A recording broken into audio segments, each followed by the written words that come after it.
రాంపూర్ అడవి యొక్క రాజు న్యాయమైనవాడు ఇంకా బలవంతుడు. తన రాజ్యంలో అన్ని జంతువులు సుఖ సంతోషాలతో జీవిస్తాయి. కానీ కొన్ని నెలల నుంచి విచిత్రమైన సంఘటనలు జరుగుతున్నాయి. దానివల్ల అన్ని జంతువులు చింతిస్తూ షేర్ సింగ్ దగ్గరికి వస్తాయి. మహారాజా, అన్ని ప్రాణాలలో బలం కొంచెం కొంచెం తగ్గుతుంది. ఏమన్నా చేయండి, లేకపోతే అన్ని ప్రాణాలు బలహీనులైపోతారు. కానీ ఇలా ఎలా జరిగింది?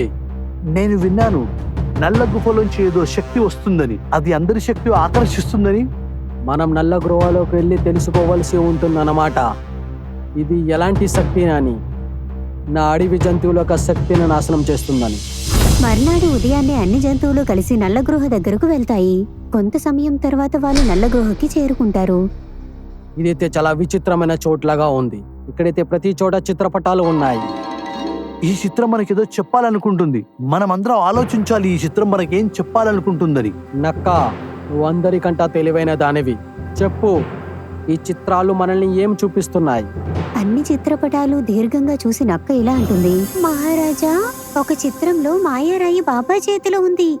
దీనికర్థం ఈ రాయి పవిత్రమైన చేతిలో ఉంటే అన్నీ మారిపోతాయి. ఒకవేళ ఈ రాయ ఎవరైనా చెడు చేతుల్లో ఉంటే మొత్తం చెడు జరగవచ్చు.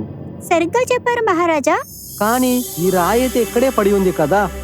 ఇప్పుడు ఈ రాయ మంచివారి చేతిలో కూడా లేదు, ఇంకా మంచివారి చేతిలో కూడా లేదు. అయితే ఇప్పుడు మనం ఏం చెయ్యాలి అసలు? నాకు ఇదే కదా అర్థం అవ్వటం లేదు. ఇప్పుడు మనం ఏం చెయ్యాలో? అందరూ ఆలోచనలో పడతారు, కానీ ఎవరికీ ఎటువంటి ఉపాయం తట్టదు. తరువాత అందరూ వాళ్ళ ఇళ్ళకి వెళ్ళిపోతారు. రాత్రి సమయంలో షేర్ సింగ్ పడుకుంటాడు. అప్పుడు తనకి ఒక కల వస్తుంది. నాకు తెలుసు షేర్ సింగ్, నువ్వు ఆ నల్ల గుహలోని నల్లరాయి గురించి చింతిస్తున్నావని. అరే, నువ్వు ఆ బాబాయే కదా గృహ దగ్గర చిత్రపటంలో ఉన్నావు? నేను ఆ బాబానే. బాబా, చెప్పండి, గృహ దగ్గర ఉన్న ఆ రాయ మా శక్తిని ఎందుకు దోచుకుంటుంది? అది చెప్పడానికే నేను ఇక్కడికి వచ్చాను. తర్వాత బాబా అంటారు, నువ్వు గుఫలో ఏ రాయినైతే చూశావో దానిని ఎవరో చెడు ఆలోచనతో తాకారు. అందుకే ఈ ఆపత్తులన్నీ వస్తున్నాయి. బాబా, చెడు శక్తి నుంచి రక్షించబడటానికి మేమేమి చెయ్యాలి?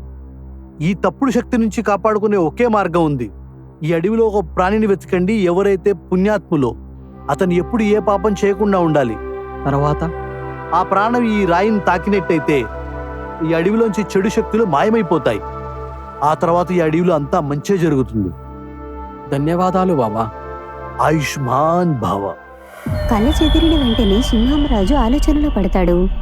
ఇప్పుడు నేను అలాంటి ప్రాణిని ఎక్కడి నుంచి తీసుకుని రాను? ఏ పాపం చేయలేనిది. మర్నాడు షేర్ సింగ్ సభకు పిలుస్తాడు. మిత్రులారా, గృహ దగ్గరున్న చిత్రపటంలో ఉన్న బాబా నా కళ్ళలోకి వచ్చారు. ఇంకా ఏం చెప్పారంటే, ఈ తప్పుడు శక్తి నుంచి కాపాడుకునే ఒకే మార్గం ఉంది. ఈ అడవిలో ఒక ప్రాణిని వెతకండి, ఎవరైతే పుణ్యాత్ములో అతను ఎప్పుడు ఏ పాపం చేయకుండా ఉండాలి. ఆ ప్రాణం ఈ రాయిని తాకినట్టయితే ఈ అడవిలోంచి చెడు శక్తులు మాయమైపోతాయి. ఆ తర్వాత ఈ అడవిలో అంతా మంచే జరుగుతుంది. మహారాజా, ఇలాంటి ప్రాణి మనకి ఎక్కడ దొరుకుతుంది? ఎవరైతే ఒక్క పాపం కూడా చేయకుండా ఉన్నవాళ్ళు. అందుకునే కదా నేను సభ ఏర్పాటు చేశాను. మనమందరం కలిసి అలాంటి పవిత్రమైన ప్రాణాన్ని వెతకాల్సి ఉంటుంది. సింహం రాజు అందరికీ చెప్తాడు పాపం చేయలేని జంతువులను వెతకమని. తర్వాత అందరూ పవిత్రమైన జంతువులను వెతుకుతారు.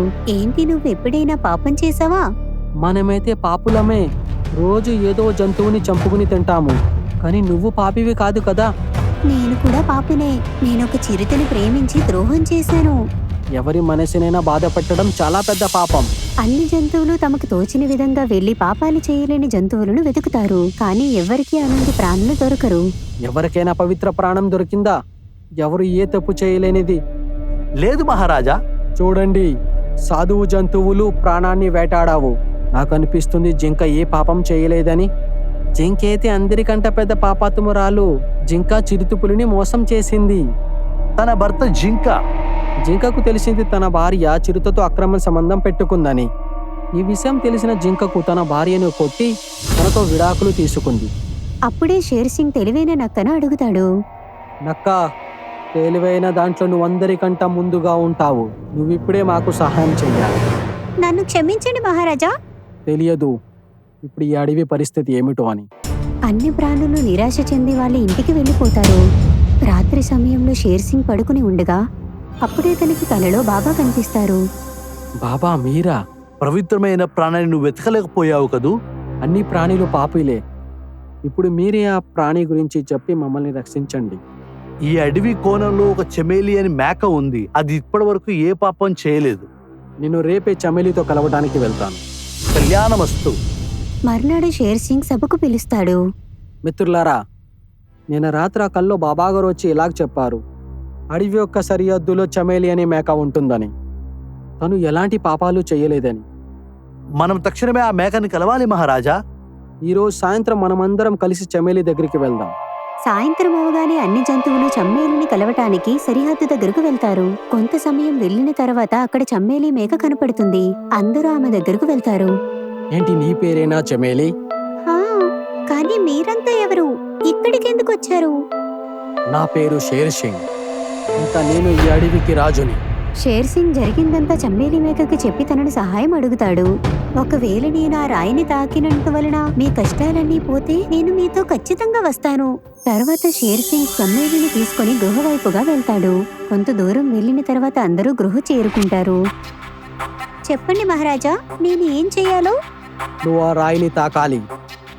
నువ్వు ఆ రాయిని తాకగానే మా శక్తి మాకు తిరిగి వస్తుంది. చమ్మేలి మేక ఆ రాయిని తాకుతుంది. కానీ ఈ అడవిలో జంతువులకు శక్తి తిరిగి రాదు. నేను ఇప్పుడు కూడా బలహీనంగా ఉన్నాను. నా శక్తి ఇంకా తిరిగి రాలేదు.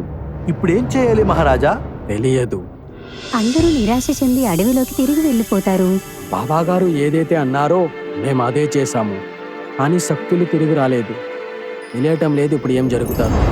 అప్పుడే చింటూ కుందేలు అక్కడికి వస్తాడు. మహారాజా, నేను మీతో ఒకటి చెప్పాలని వచ్చాను. చెప్పు. మహారాజా, మీరు ఏ మేకనైతే తీసుకొని గుహలోకి వచ్చారో అది అసలైన మేక కానే కాదు. ఏంటి? నేను ఒకరోజు ఆకలితో తోడేలు ఇంటి ముందుంచి వెళ్తున్నప్పుడు అప్పుడు నేనేం చూశానంటే, నేను ఈ రోజు నీ రూపంలో వెళ్లి అన్ని జంతువుల పాటు షేర్ సింగ్ ని కూడా పిచ్చోడ్ని చేశాను. అసలు నువ్వు ఎందుకు ఇలా చేస్తున్నావు? నేను ఈ అడవికి రాజునవ్వాలనుకుంటున్నాను. ఒకవేళ నువ్వు ఆ రాయిని తాకినైతే అందరి శక్తి తిరిగి వచ్చేసేది. కానీ నేను అలా జరగకుండా ఉండాలనుకుంటున్నాను. ఎందుకంటే ఈ అడవికి నేను రాజు కావాలనుకుంటున్నాను. మంచిది, ఇదనమాట సంగతి. ఇప్పుడైతే తోడేలుకి సమాధానం చెప్పాల్సి ఉంటుంది. మర్నాడు ఈ విషయం అడవిలో అన్ని వైపులా తెలిసిపోతుంది. అన్ని జంతువుల శక్తి తిరిగి వచ్చిందని. ఇది విని తోడేలు తన గృహలోకి వస్తాడు. అయితే నువ్వు ఇక్కడుంటే అందరి శక్తి ఎలా తిరిగి వచ్చింది? నాకేం అర్థం కావట్లేదు. నువ్వు అసలు ఎందుకు నవ్వుతున్నావు? నేనెందుకు నవ్వుతున్నానంటే ఎందుకంటే నేను మేకను కాను. దీన్నే అంటారు దెబ్బ పైన దెబ్బ అని. ఆ మేక చుట్లో నువ్వు ఇక్కడికి ఎలా వచ్చావు?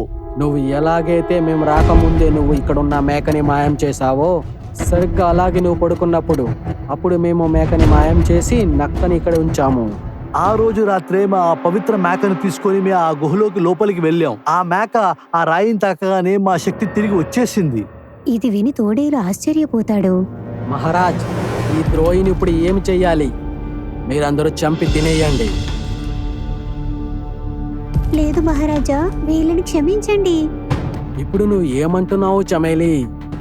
తప్పు చేసిన వాళ్ళకంటే క్షమించిన వాళ్ళే గొప్పవాళ్ళు. వీళ్ళకి ప్రాణభిక్ష పెట్టండి. చూసావా తోడేలు, నువ్వు ఈమెని బంధించావు, కానీ ఈమె నిన్ను శమించమంటుంది. చూడు, ఇవే పవిత్రమైన ప్రాణాలు. రాజవన్న కోరికలో నేను నా కర్తవ్యాన్ని మర్చిపోయాను. నన్ను క్షమించండి మహారాజా. చమేలి చెప్పినట్లుగా వెళ్ళు, నిన్ను శమించాను. క్షమాపణ దొరికినందున తోడేలు సంతోషపడతాడు. ఇంకా శక్తి తిరిగి వచ్చినందుకు అన్ని జంతువులు సంతోషపడతాయి. దాని తర్వాత అన్ని జంతువులు చాలా సంతోషంగా జీవితాన్ని గడుపుతాయి. మీకు గనక మా వీడియో నచ్చింది అంటే ప్లీజ్ మా ఛానల్ని సబ్స్క్రైబ్ చేయండి. అలాగే ఈ వీడియోని లైక్ చేయండి, అలాగే షేర్ కూడా చేయండి. ధన్యవాదములు.